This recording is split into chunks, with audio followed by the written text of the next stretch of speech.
مردمان گر یکدیگر را می‌درند، گرگ‌هاشان راهنما و رهبرند.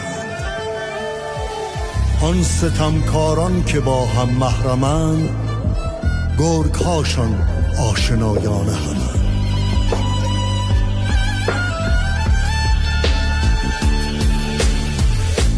در جوانی جان گرگت را بگیر، وای اگر این گرگ گردد با تو پیر.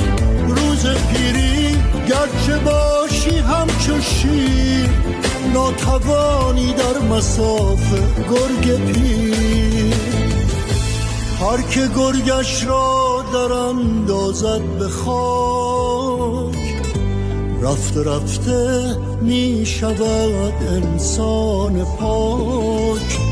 وان که از گرگش خورد هر دم شکست،